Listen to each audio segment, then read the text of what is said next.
Good morning, good afternoon, good evening, and good night, wherever and whoever you are in the world.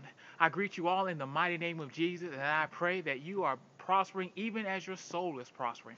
My encouragement to you today is to know that God is not in death and destruction. I say that again, God is not in death and destruction. Why do I say that? Because as of last night or earlier this morning, there was a tsunami and an earthquake that hit Japan. And I know a lot of people are going to say, well, God's trying to tell people in Japan, or Japan was this, or Japan was that, and God's trying to tell Japan something, or Japan did something that brought on God's wrath. And I'm here to tell you that's not the case at all. God is not into the death and destruction. He does not have to. He is not the God that was not the God that I serve. Was the kind that strikes people down in order to get him to recognize him and love him and come back to him. God doesn't do that. God is not in death and destruction. God was not in 9/11.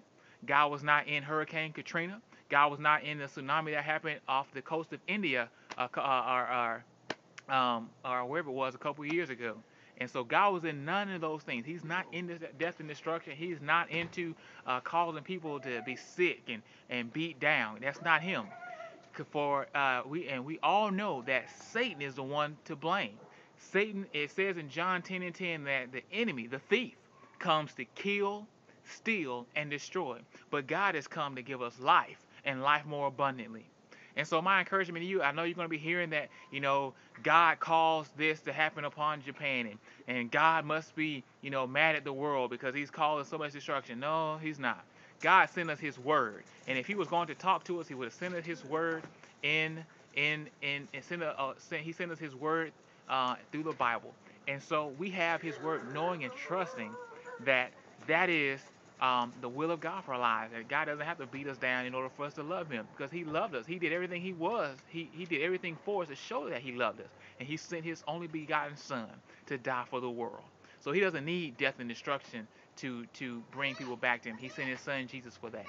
So that's my encouragement to you. Know that God is not in death and destruction. He didn't cause the events in Japan. Remember that you can follow me on Facebook, Twitter, and MySpace.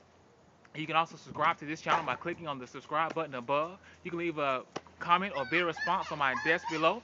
And as always, I look forward to hearing from you. Remember, God is on the throne, Jesus is Lord, and the devil is defeated. I'm Clifton. This is Cliff Notes. It's Friday, March the 11th, 2011, and class is in session.